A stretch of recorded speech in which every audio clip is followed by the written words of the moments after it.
Hola amigos, amigas, bienvenidos, bienvenidas a un nuevo capítulo alrededor de la gastronomía en RTV Gastro, tu canal online 100% gastronómico.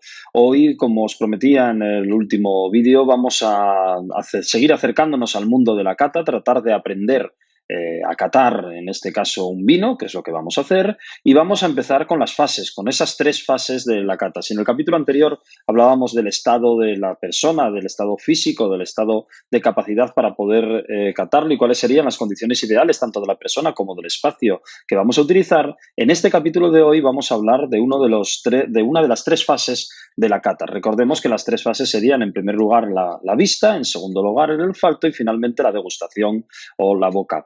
En este caso vamos a empezar por la vista. Es muy importante esta fase de la cata, de la vista, porque ella nos va a dar muchas pistas, en muchas ocasiones nos va a dar muchas pistas de cuál es el estado real del vino. Imaginémonos que estamos ante un vino joven que tendría que tener unas características organolépticas en el aspecto visual, tendría que ser pues vivo, tendría que tener colores relacionados con la fruta, violáceos o colores rojo cereza picota, intensos, normalmente con bastante carga de color y con mucha viveza, y nos encontráramos con un vino similar al que hoy vamos a catar y que enseguida os explicaré. Es un vino que, como veis, ya tira hacia tonalidades más marrones, más oxidadas. ¿Esto por qué sucede? Pues sucede por el paso del tiempo. No sería lógico, no sería habitual, tendría que tener una explicación por parte del bodeguero, por parte del enólogo o la enóloga, para explicarnos qué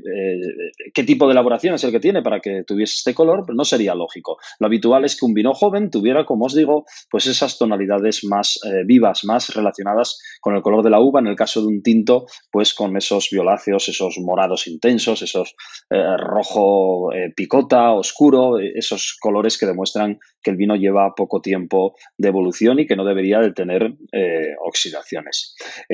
A la hora de mirar los vinos también tenemos que escucharlos. ¿Y por qué tenemos que escucharlos? Porque al caer en la copa veremos la densidad que tienen, veremos también si tiene carbónico en el caso de los vinos espumosos. Veremos también lo grueso que es, lo gordo que es en el caso de vinos dulces como el Pedro Ximénez, el maravilloso Pedro Ximénez, que se elabora a partir de las uvas pacificadas. Pues tendremos que tener algo muy concentrado y con grosor, de manera que todo esto nos lo va a dar también, a un simple vistazo nos va a informar si el vino cumple con las características que esperamos de él o no.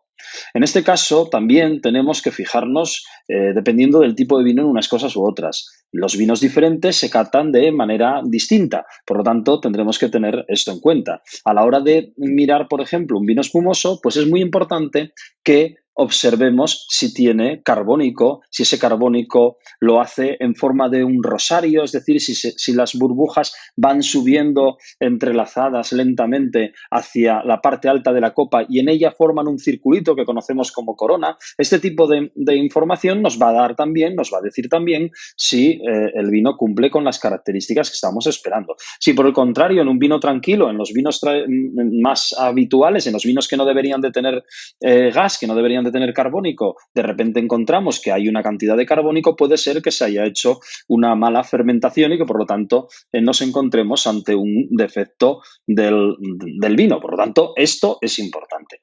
¿Qué tenemos que fijarnos también? A la hora de mirar la copa, nosotros cogeremos la copa, la miraremos siempre, como os decía, yo tengo aquí un fondo blanco ahora mismo, miraríamos hacia el fondo blanco y lo que trataríamos es de estudiar qué es lo que tenemos. Pues, por ejemplo, ¿qué tenemos que mirar? Si está limpio, si es turbio o no es turbio. Esto puede producirse por varias razones. Puede producirse o bien porque tenga un defecto y esa turbidez sea defectuosa, pues por algún tipo de bacteria, por algún tipo de contaminación del propio vino o por la mala elaboración.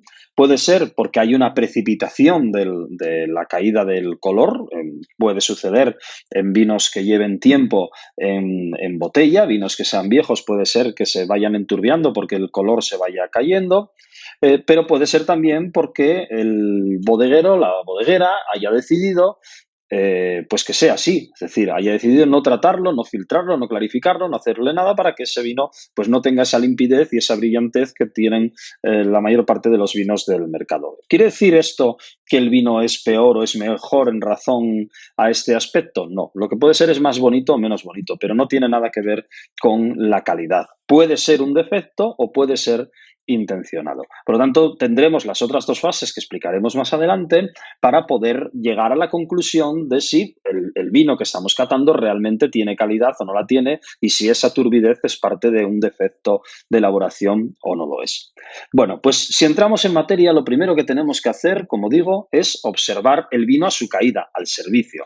En este caso yo estoy catando un Oporto Tawny. Un Oporto Tawny que, como sabéis, es un vino que se mezclan distintos vinos y envejecen durante diferentes años. En este caso tenemos vinos, en este vino concreto, tenemos vinos mezclados de entre 2 y 5 años. Por lo tanto, esa mezcla final pues da un resultado de vinos de entre 2 y 5 años. Tiene un color bastante claro, con poca carga, de hecho transparente, casi puedo ver perfectamente la pantalla alrededor a través del vino, tiene colores así que recuerdan a la teja, con poca intensidad, pero sin embargo es un vino con una gran carga de glicerina. ¿Por qué? Porque tiene una graduación alcohólica y una carga de azúcares importante.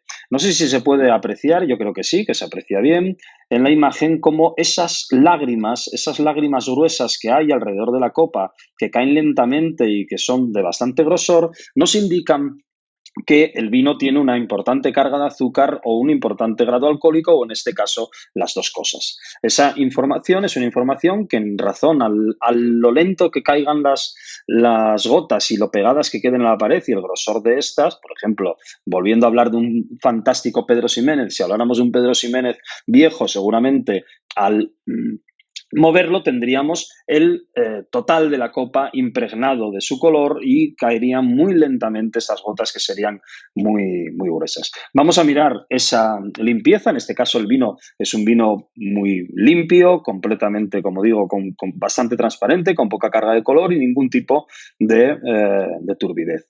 No hay absolutamente ninguna presencia de carbónico como se le esperaba, no es lo que se esperaba de este vino, que no tuviese nada de carbónico. Y por lo tanto es un vino en apariencia correcta. No tenemos ningún dato que nos diga este vino pues tiene algún tipo de defecto. ¿Qué debemos de buscar en los vinos en razón a su proceso de elaboración y a su edad? Pues bueno, en los blancos normalmente vamos a encontrarnos con colores blanco tirando hacia amarillo verdoso, pajizo, oro o dorado.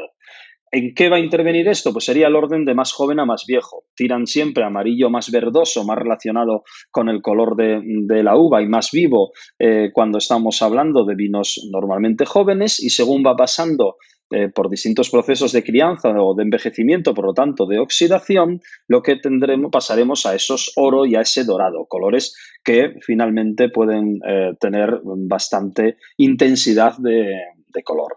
En mi Instagram podéis ver alguna foto, por ejemplo, he catado recientemente una manzanilla de Barbadillo que tenía 20 años, que vais a ver que tiene un color muy intenso en lugar del color claro, pálido, casi transparente.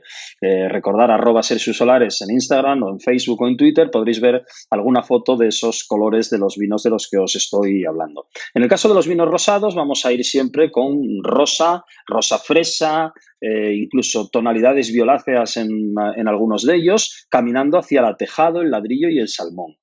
Cuando los rosados tiran hacia salmón, quiere decir que son rosados más viejos o que han sufrido algún tipo de oxidación no esperada en ellos. Y cuando hablamos de los vinos tintos, vamos a ir de esa intensidad inicial de los morados, el rojo intenso, el violáceo, el picota, caminando hacia rubí, caminando hacia teja, a esos colores que demuestran la oxidación. Cuanto más claro es, cuanto mayor es la separación de las paredes desde dentro hacia las paredes, cuanto más diferencia hay de color y mayor es ese anillo, la parte exterior del vino, es decir, si nosotros miramos el vino así, miramos la parte de fuera del vino, nos va a ir indicando un aro. Ese aro se va a hacer más ancho en razón a la vejez, a lo viejo que sea. Por lo tanto, cuanto más clarito es, como es en este caso, pues bueno, es un vino Oporto. Pero si esto fuera un vino tinto, si esto fuera un vino tinto y tuviese este color que estáis viendo, que camina casi hacia